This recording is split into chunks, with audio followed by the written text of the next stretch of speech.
Students, this is Mr. Everton, and this is a video all about the origins of the Renaissance. Today we're going to talk about how the Renaissance began, and we're going to talk about what it is.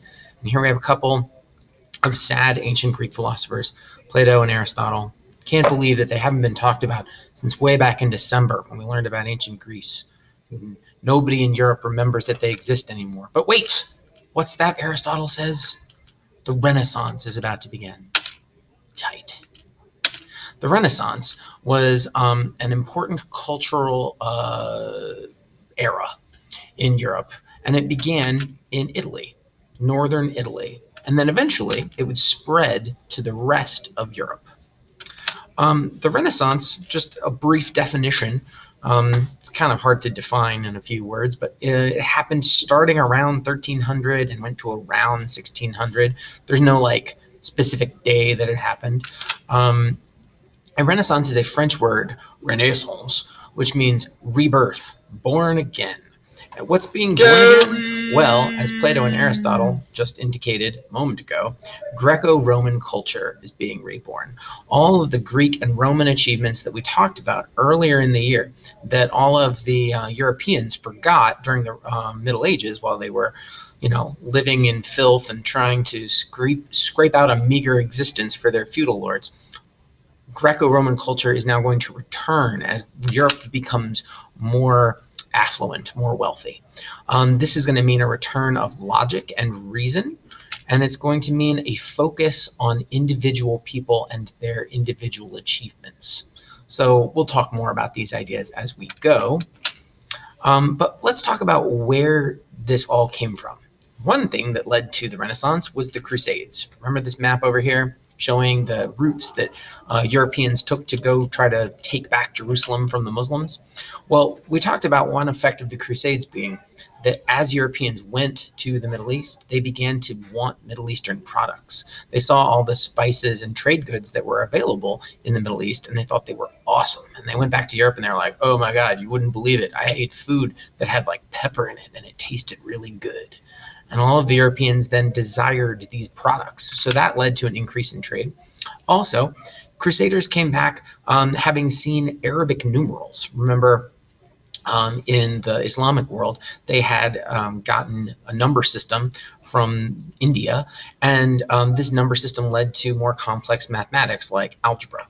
And this meant that when Europeans got access to these Arabic numerals, they were able to begin using new banking practices. Numbers helped them to do better math, which helped them to keep track of their money. Shock. All right, so all of that helped the desire for Middle Eastern goods and the improvement in the ability to keep track of money and keep track of trade goods led to an increase in trade, and an increase in trade in turn led to the growth of cities. Because when you want to buy and sell things, the easiest way to do that is to go to a city where there are lots of people where you can buy things from them and sell things to them. It's hard to do trade when you're living in the countryside on a manor, farming for your feudal lord, because there's not a whole lot of people there to trade with. So people go to the cities to trade, the cities grow, and as trade becomes more common and more profitable, people begin to use credit in order to buy and sell things. Credit is a promise to pay for something. We think of credit as being a credit card. In this time period, credit meant a letter that said, I promise that I will pay this amount of money. And one of the reasons for credit was just that it's easier to have a letter that says, I promise to pay for this, than it is to have sacks and sacks and sacks of gold coins, which weigh a lot and are hard to transport.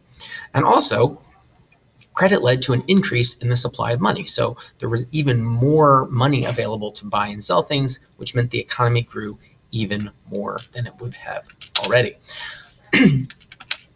Another important economic concept that led to the Renaissance was usury. And usury is the idea that when you lend somebody money, you charge them interest.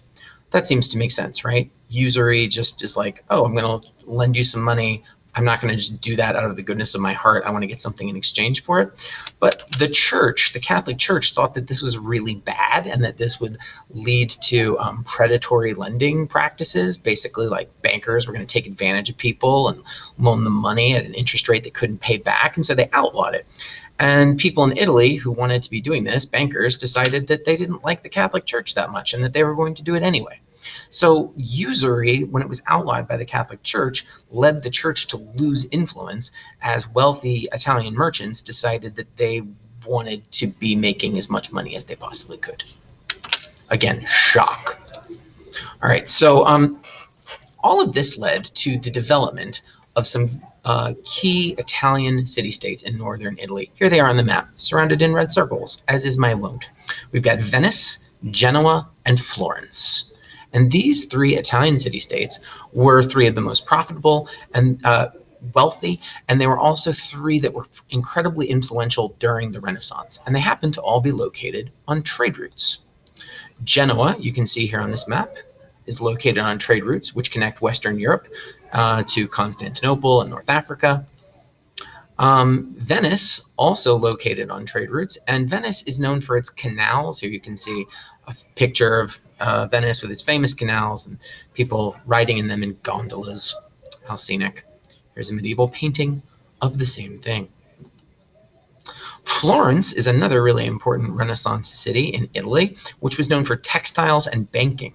And here is a picture of a famous Florentine cathedral called Il Duomo. It has another name, but everybody else just calls it Il Duomo, which means the dome, because it's got a dome.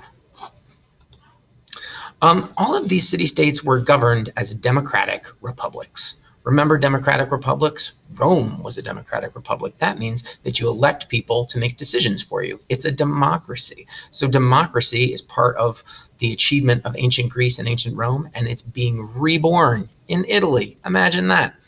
Eventually, however, these democratic republics began to be dominated by wealthy families. And unfortunately, this man's name is cut off, but it's Cosimo de' Medici. And the Medici family is probably the most famous example of a wealthy Italian family that took control of an Italian city-state during the Renaissance. They took control of Florence. And one of their advisors was named Niccolò Machiavelli. And you need to know about Machiavelli because Machiavelli wrote a very important book called The Prince. The Prince is a guidebook that Machiavelli wrote for rulers, just like a guidebook that tells rulers how to rule successfully. So it's a very influential political book, and it says that a ruler or prince must protect his own power. That in order to do anything, the prince has to have power, and so he has to protect that power. That the prince must do good when possible, however, they must do evil if necessary. So Machiavelli was very focused on like being practical before being good. That a prince had to be willing to like do bad stuff. That they shouldn't just do bad stuff whenever, but they should do it if they have to protect their power. A famous line that sums this up pretty well is the ends justifies the means. If you're trying to accomplish something good, then it's okay to get that thing to happen in a bad way. Like you can break the rules and kill people and do terrible things as long as the ends is worth it. The end is worth it. As long as you're trying to benefit a lot of people with your power. Can't make an omelet without breaking eggs, I think is another way of saying this. Sorry, eggs. We need an omelet. All right, so to summarize. That feel when you realize there are only 4 vid notes left. It's really heartbreaking. Today we talked about the Renaissance and how it's a rebirth of Greek and Roman culture. We talked about usury, which is charging people interest when you loan them money. We talked about credit, which is promising to pay for something later. We talked about Italian city-states of Genoa, Florence, and Venice. And we talked about Machiavelli's The Prince, a handbook for how to be a good ruler. Thanks very much for watching, and I will talk to you next time.